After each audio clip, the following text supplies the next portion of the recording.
students. Today we read chapter 5 water. All of us need to drink water. हम सभी को पानी की ज़रूरत पीने के लिए होती है. We need water for bathing, cooking, washing and cleaning. इसके अलावा पानी की ज़रूरत हमें नहाने के लिए, भोजन पकाने के लिए, कपड़े धोने के लिए और साफ़ सफाई के लिए भी ज़रूरत होती है. We also need water to grow crops. हमें फसल उगाने के लिए भी पानी की ज़रूरत होती है. We cannot live without water. और पानी के बिना हम जीवित नहीं रह सकते. Let us see if we can learn a bit more about water. आइए थोड़ा सा और पानी के बारे में हम जानते हैं. A few things about water. कुछ चीज़ें पानी के बारे में. Look at the glass of water. पानी का ग्लास आप देखिए. What color is it? उसका रंग क्या है? Water does not have any color. पानी का कोई रंग नहीं होता है. It is colorless. ये रंगहीन होता है. Taste it. इसे पीजिए. Is it sweet, sour, bitter और salty? क्या वो मीठा लग रहा है, खट्टा लग रहा है, कड़वा लग रहा है या नमकीन लग रहा है? Water does not have any taste. पानी का कोई स्वाद भी नहीं होता है. It is tasteless. ये स्वादहीन होता है. Nor does it have any smell. ना ही इसमें किसी तरह की गंध होती है.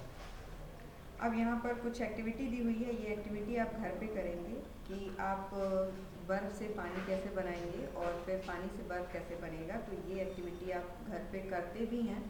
आप जैसे पानी लेते हैं, फ्रीज़र में डाल देते हैं आइस ट्रे में, तो वो बर्फ़ बन जाता है और फिर जब आप उसको बाहर निकालते हैं तो वो पानी बन जाता है. तो ये वही एक्टिविटी है.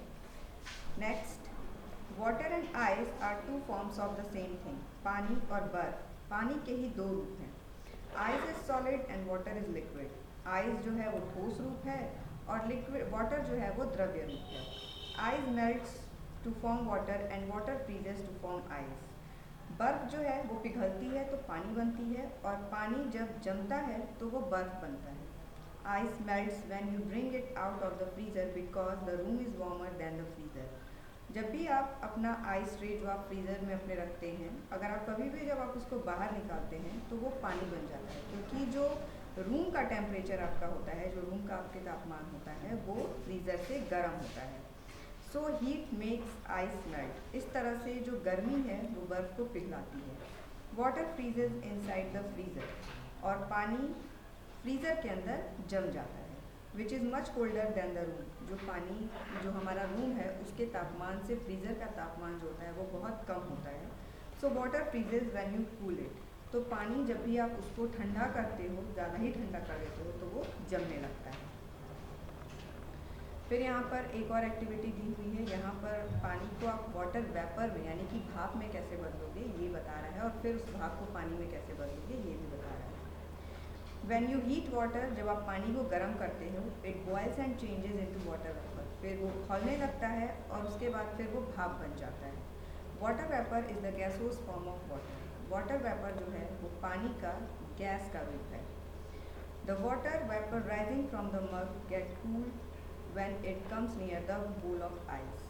Water vapor जब भी जो जिस बर्तन में हम पानी गर्म करते हैं उससे जब ऊपर उठने लगता है, तो उसके ऊपर अगर आप कोई प्लेट या फिर थाली लगा कर देखो, तो जब वो उस ठंडी प्लेट या थाली को जब वो भाप टच करता है तो वो वापस से पानी बन जाता है. When water vapor cools, जब भी वाटर वेपर ठंडा होता है, it changes into water. तो वो वापस पानी बन जाता है. This is how drops of water from outside the bowl of ice. बिल्कुल यही इसी तरह से जो पानी की जो बूंदें हैं वो कभी कभी जो बर्फ़ की जो कटोरा होता है या फिर बर्फ़ जिस ग्लास में अगर हम डाल देते हैं तो हमें बाहर उसकी छोटी छोटी बूंदें दिखाई देती हैं, वो यही चीज़ है. So water has 3 forms. इस तरह से पानी के 3 रूप हैं. The solid form is ice, जो ठोस रूप है वो है बर्फ़. The liquid form is water, जो द्रव्य रूप है वो है पानी. And the gaseous form is water vapour, और जो गैस वाला फॉर्म है, रूप है, वो है वाटर वेपर यानी कि भाप. You have seen how one form of water changes to another on heating और कूलिंग. तो आप देखते हैं कि या तो गर्म करने पर या फिर ठंडा करने पर पानी जो है वो अपने रूप को बदलता रहता है. Solid, liquid and gases. Everything that you see around you is a solid और अ लिक्विड और अ गैस. आपके चारों तरफ जो कुछ भी आप देखते हो या तो वो सॉलिड है या लिक्विड है या फिर गैस है. This book your pencil and the chair you are sitting on are solid. आपने जो बुक ली हुई है हाथ में, वो आपने जो पेंसिल लिया हुआ है वो, और जिस चेयर पे आप बैठे हुए हैं, ये सभी सॉलिड हैं, ठोस हैं। Water, milk and oil are liquid. इसके अलावा दूध, पानी और तेल जो हैं वो लिक्विड होते हैं। Water vapour is gaseous and so is the air around you. Water vapour जो है वो गैस है, और आपके चारों तरफ जो हवा है वो भी गैस ही है, एयर जो आपके है चारों तरफ। Solid have a shape of their own. Solid का खुद का शेप होता है। फॉर एग्जाम्पल के लिए, उदाहरण के लिए देखिए, books, balls and pains have a shape of their own. किताबें हैं, बॉल है, पेन है, इन सभी का खुद का अपना शेप होता है। Liquid do not have a shape. Liquid का कोई शेप नहीं होता है। They take on the shape of the container they are in. ये उसी कंटेनर का शेप ले लेते हैं, उसी बर्तन का शेप ले लेते हैं जिस बर्तन में हम इसको डालते हैं। एग्जाम्पल के लिए अगर आप मानिए कि अगर आप पेन को बॉक्स में या फिर जग में रखते हो, तो जग का शेप पेन नहीं लेगा, वो अपने ही शेप में रहेगा। बट आप जैसे ही एक गिलास पानी को आप जग में डालोगे तो वो तुरंत जग का शेप ले लेता है। तो इस तरह से सॉलिड का अपना शेप है और लिक्विड का कोई शेप नहीं होता है।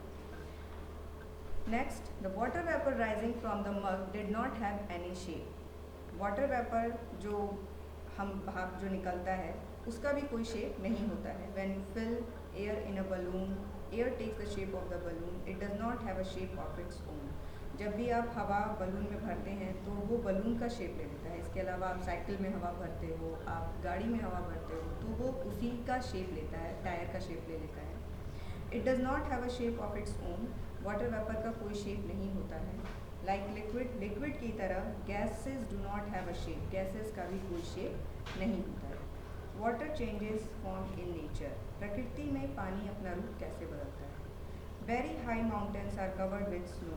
बहुत ऊंचे ऊंचे पहाड़ जो होते हैं वो बर्फ से ढके हुए हैं। When the snow is warmed by the sun, it melts into water. और ये बर्फ जब सूरज की गर्मी से पिघलने लगते हैं तो ये पानी बन जाते हैं। The water flows down as river. और ये पानी बनकर नदी का रूप ले लेते हैं। Heat from the sun changes the water of river, lakes and seas into water vapor. उसके बाद यही सूरज की गर्मी फिर से पानी को भाप बनाती है। नदियों में जो, झीलों में या फिर समुद्र में जो भी पानी होता है, सूरज की गर्मी उसको भाप बना देती है। Water vapour is light. जब ये पानी भाप बनता है तो ये बहुत हल्का होता है। So it rises the way a balloon rises in the air. तो ये ऊपर उठने लगता है। जैसे आप जब बलून में हवा भर देते हो तो वो जैसे ऊपर उठने लगता है, वैसे ही ये वाटर वेपर भी, जब वाटर जो वेपर बन जाता है वो धीरे धीरे ऊपर उठने लगता है।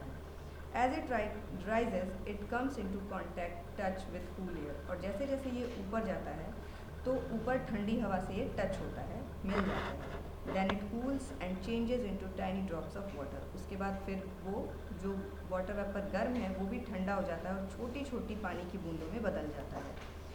The drops of water join together and float about as clouds. उसके बाद ये छोटी छोटी पानी की बूंदें एक साथ मिलती हैं और बादल बनाती हैं।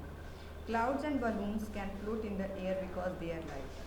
बादल या फिर बलून, गुब्बारे जो होते हैं वो हवा में तैर सकते हैं क्योंकि ये बहुत हल्के होते हैं। When many drops of water join together, they become heavy. जब बहुत सारे पानी की बूंदें एक साथ मिल जाती हैं तो ये भारी हो जाती हैं। These big drops cannot float anymore. और ये बड़ी बड़ी बूंदें फिर और ज़्यादा तैर नहीं सकती हैं हवा में। They fall over land, river and sea as rain. और उसके बाद फिर ये ज़मीन पर, नदियों में और समुद्र में बारिश के रूप में गिरती हैं। Sometimes the drops of water floating in the air becomes very cold and freeze. कभी कभी यही बारिश की बूंदें हवा में ही बहुत ज़्यादा ठंडी हो जाती हैं और जम जाती हैं। Then they come down as snow and hail. उसके बाद फिर ये बर्फबारी या फिर हेल, जो कभी कभी हम बारिश में देखते हैं, बर्फ़ के टुकड़े जो गिरते हैं, पत्थर पड़ना जिसको हम लोग बोलते हैं, ये शुरू हो जाता है। Hailstones are little balls of ice. Hailstone जो होते हैं वो बर्फ़ के छोटे छोटे टुकड़े होते हैं। So water keeps changing from solid to liquid to gas in nature. इस तरह से पानी जो है वो प्रकृति में सॉलिड से लिक्विड और लिक्विड से गैस के रूप में बदलता रहता है। Thank you.